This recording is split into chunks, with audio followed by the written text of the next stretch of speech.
friends, welcome back to my channel Dr. Smriti, your family physio।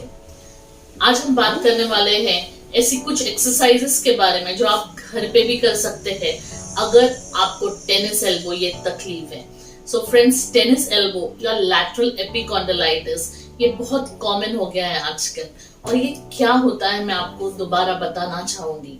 Tennis elbow के कुछ basic बातें मैं already अपने पहले वीडियो में डिस्कस कर चुकी हूँ। अगर आपने वो वीडियो मिस किया है तो नीचे दिए हुए लिंक पे जरूर देख लीजिए। सो टेनिस एल्बो या लैटरल एपिकॉन्डिलाइटिस, लैटरल मतलब बाहर का हिस्सा, एल्बो के बाहर का हिस्सा ये वाला बोन।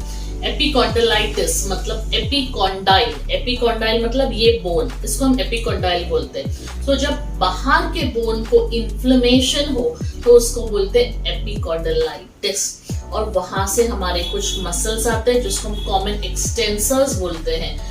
तो उस मसल को स्पेसिफिकली एक होती है एक्सटेंसर कार्पी रेडियलिस ब्रेवियस, उस मसल को अगर तकलीफ है, इन्फ्लेमेशन है, तो हम उसको बोलते हैं टेनिस एल्बो। सो ये जो चीज है, ये जो टेनिस एल्बो है, आजकल बहुत सारे लोगों में देखा गया है। सो हमने ये सिर्फ टेनिस प्लेयर्स में नहीं देखा है, ये सचिन तेंदुलकर में भी पाया गया है टेनिस एल्बो, हाउस वाइफ्स में भी देखा गया है, आजकल वर्क फ्रॉम होम के लोगों में भी देखा गया है। सो आप इसको कैसे घर पे ट्रीट करें? अगर आप अक्यूट फेज में हैं, अक्यूट फेज मतलब जस्ट अभी अभी पेन स्टार्ट हुआ है, ठीक है, और बहुत पेन है, स्वेलिंग है, सो आपको राइस प्रोटोकॉल फॉलो करना चाहिए। राइस मतलब rest, icing, compression and elevation. Rest तो हमें उस जॉइंट को देना ही है फ्रेंड्स। जब हम आइसिंग करते हैं तो मैं हमेशा रिकमेंड करती हूँ कि आप आइस क्यूब से मसाज कीजिए ताकि उस लोकलाइज एरिया में अच्छे से वो कोल्डनेस मिले, अच्छे से वो आइस का सेक मिले। और ये 8 से 10 मिनट के लिए दिन में 3 से 4 बार आपको करना है। कंप्रेशन या सपोर्ट ऑफ एल्बो जो हम बोलते हैं, सो उस एरिया को सपोर्ट करने के लिए हमें बहुत सारे एल्बो सपोर्ट बेल्ट्स या फिर टेनिस एल्बो के लिए स्पेशल बैंड्स मिलते हैं, वो आपको कहीं पे भी मिल जाएंगे। कॉमनली रेकमेंडेड है विस्को या फ्लेमिंगो के, क्योंकि जनरली मैंने अब मेरे पेशेंट्स को ये यूज करने के लिए बोला है। सो आप कैसे लगाएंगे? वो एक ऐसा सीधा बेल्ट होता है जिसको आप फोल्ड करके लगाते हैं, उसमें वेलक्रो होता है। सो आपको अपने मसल को थोड़ा पीछे लेना है एंड फिर वो बेल्ट लगाना है। बस फ्रेंड्स, ये ध्यान रखिए कि आपको वो एल्बो पे नहीं लगाना है, एल्बो जॉइंट के थोड़ा नीचे लगाना है ताकि आपकी एल्बो की जो रेंज है वो रिस्ट्रिक्ट ना हो। हम एलिवेशन की बात तब करते हैं जब आपको वहां पे स्वेलिंग आई है, और स्वेलिंग के जब भी है सो हमें हार्ट लेवल के ऊपर हाथ अपना रखना चाहिए या वो बॉडी पार्ट रखना चाहिए जिसमें स्वेलिंग है, ताकि वो स्वेलिंग ड्रेन हो सके। सो ये बात की हमने राइस प्रोटोकॉल के बारे में। जब आप अक्यूट फेज में हैं तो फ्रेंड्स, स्ट्रांगली रिकमेंडेड है कि आप एक रजिस्टर्ड फिजियोथेरेपिस्ट के पास जाइए और उनसे ट्रीटमेंट लीजिए, क्योंकि आपका टेनिस एल्बो तभी ठीक होगा जब उसको सही टाइम पे सही ट्रीटमेंट मिल रही हो। सो अक्यूट, सब अक्यूट, क्रॉनिक फेज, ये अलग अलग फेजेस होते हैं, और इसका भी हमने एक वीडियो बनाया है, नीचे दी हुई उसकी लिंक है, आप वो देख लीजिए। सो अक्यूट फेज में मैंने आपको बताया आपको क्या क्या करना है। जब आप एक रजिस्टर्ड फिजियोथेरेपिस्ट के पास जाएंगे, वो आपको लोकल अल्ट्रासाउंड देंगे जिससे वहां का जो स्वेलिंग है, जो इन्फ्लेमेशन है, वो कम होगा। अगर आपको वहां पे सपोर्ट की जरूरत है, आपके मसल्स थोड़े वीक हो गए हैं, तो काइनेसियो टेपिंग करके एक मेथड होता है, वो टेप करेंगे आपके उस एरिया में ताकि आपके उस पर्टिकुलर मसल्स को सपोर्ट मिले, स्टेबिलिटी मिले। कभी कभी फ्रेंड्स ऐसा भी देखा गया है कि उस एरिया में, उस मसल में ऐसे छोटे छोटे पॉइंट्स बन जाते हैं जिसको हम बोलते हैं ट्रिगर पॉइंट्स, एंड उस ट्रिगर पॉइंट से फ्रेंड्स खिंचाव बढ़ता है, पेन बढ़ता है। सो हम लोग उसके लिए ड्राई नीडलिंग करते हैं। जब हम उसके लिए ड्राई नीडलिंग करते हैं तो वो पॉइंट्स जल्दी छूट जाते हैं और हमारा रिकवरी अच्छे से होता है। अभी रिकवरी तो हमारा अच्छे से हो रहा है, लेकिन घर पे आप कैसे वो पॉइंट्स रिलीज कर सकते हैं? बहुत ही इजी है फ्रेंड्स, उसको हम फ्रिक्शनल मसाज बोलते हैं। अगर मेरा ये पॉइंट स्टिफ है, सो मैं इसको क्लॉकवाइज घुमाऊंगी गोल, और एंटी क्लॉकवाइज। मैंने जब अपना अंगूठा रखा है, सो थोड़ा प्रेशर डाला है, उसके बाद मैं उसको गोल घुमा रही हूँ।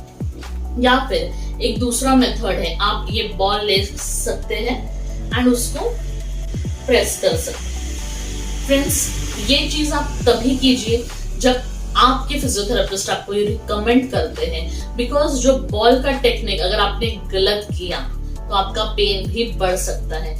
इसके लिए टेक्निक बहुत इंपॉर्टेंट है। इधर आप बॉल अपने मसल पे रोल कर रहे हैं या आप ये बॉल टेबल पे रख के या बेड पे रख के उस पे अपना हाथ रोल कर रहे हैं। फिर जैसे मैंने आपको बताया कि यहाँ पे पेन होता है और हम ये मसल रिलीज करते हैं, उसके बाद में कुछ दिनों के बाद ये स्टेज आ जाती है कि कुछ मसल्स आपके वीक हो जाते हैं, कुछ मसल्स आपके टाइट हो जाते हैं। तो जो मसल्स वीक है उसके लिए हमें उसको एक्सरसाइजेस ऐसे देने हैं कि वो स्ट्रॉन्ग बने, और जो मसल्स टाइट है उसके लिए हमें उसको ऐसे एक्सरसाइज देने हैं कि वो फ्लेक्सिबल बने, या वो जो लेंथ में छोटे हो गए हैं वो लेंथ में बढ़े, तो उसको हम स्ट्रेचिंग एक्सरसाइजेस बोलते हैं। सो फ्रेंड्स, अभी हम देखेंगे कि ये पर्टिकुलर एरिया को, ये पर्टिकुलर कंडीशन के लिए हम कौन से एक्सरसाइज घर पे कर सकते हैं।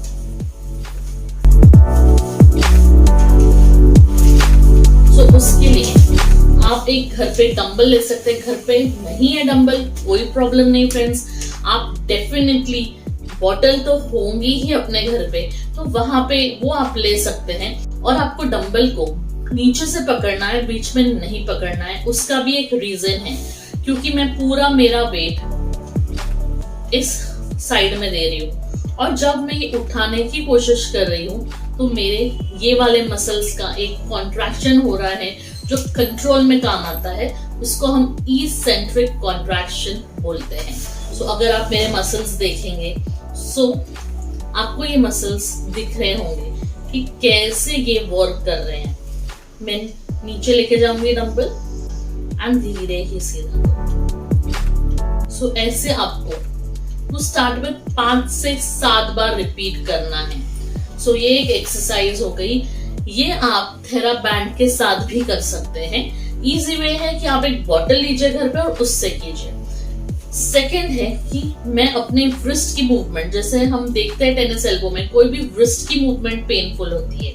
अगर हम रिस्ट ऊपर करें तो वो पेनफुल होता है, क्योंकि ये मसल्स इन्वॉल्व है। तो हमारे रिस्ट के जो मसल्स है वो वीक हो गए हैं, तो उसके लिए हम क्या करेंगे, हम लोग डंबल ऐसा पकड़ेंगे एंड नीचे लेंगे, उसके बाद में हम उसको ऊपर लेंगे। एंड ये जो मूवमेंट है ये धीरे होनी चाहिए, ताकि अगेन ये मसल्स इसेंट्रिकली काम करे और आपके ये मसल्स स्ट्रेंथ बढ़े। सो फ्रेंड्स, ये डंबल के साथ 2 इम्पोर्टेंट एक्सरसाइज हो गई है। सो फ्रेंड्स, और एक एक्सरसाइज है जो हम डंबल के साथ कर सकते हैं, वो सो के करना है हमें। उससे हमारे ये जो पार्ट है ये काम करने वाला है। हमारा ये एल्बो है एंड एल्बो के ऊपर के ये जो मसल्स है ये काम करने वाले हैं। और एक मैं आपको एडिशनल टिप देने वाली हूँ इसके लिए, जब आपका हैंड इन्वॉल्व होता है तब आपका अपर बैक भी कहीं ना कहीं स्टिफ हो जाता है। तो आप अपना अपर बैक कैसे ओपन करेंगे ये मैं आपको इन 2 एक्सरसाइजेस में बताने वाली हूँ। आपका हाथ सपोर्टेड रहेगा एंड डंबल आप सीधा पकड़ के रहेंगे and you will take it out. So आपका ये भी काम कर रहा है और आपकी शोल्डर ब्लेड की मसल भी काम कर रही है जो वीक हो जाती है। दूसरा, जो आपके अपर बैक की मूवमेंट को इंक्रीज करेगा, या जो अपर बैक की स्टिफनेस को कम करेगा, वो है आपको ऐसे हाथ रखना है। लोअर बॉडी की पोजीशन, पेट के नीचे की पोजीशन सेम ही रहनी चाहिए और आप ये ओपन कर रहे हैं। आप सिर्फ अपना अपर बैक मूव कर रहे हैं। मेरा नीचे के हाथ फ्रेंड्स वैसे ही है, मेरा सिर्फ ऊपर का हाथ पीछे तक मूव हो रहा है। अगर आप ये मैट पे कर रहे हैं तो कोशिश कीजिए कि आपका ये हाथ जो है ये फ्लोर पे लग रहा है। सो फ्रेंड्स, ये कुछ 5 इजी चीजें हैं जो आप टेनिस एल्बो के लिए घर पे भी कर सकते हैं। होप आपको ये वीडियो अच्छा लगा हो और ये यूजफुल टिप्स एंड एक्सरसाइजेस जो मैंने आपको दी है वो आपको टेनिस एल्बो से रिकवर करने में हेल्प करेंगे। ये आपको वीडियो अगर अच्छा लगा है तो आपके फ्रेंड्स एंड फैमिली से जरूर शेयर कीजिए। अभी तक अगर आपने मेरे चैनल को सब्सक्राइब नहीं किया है तो उसका सब्सक्राइब कर लीजिए और मेरे वीडियो को लाइक करना मत भूलिए। Thank you to listening to me friends. Happy healing.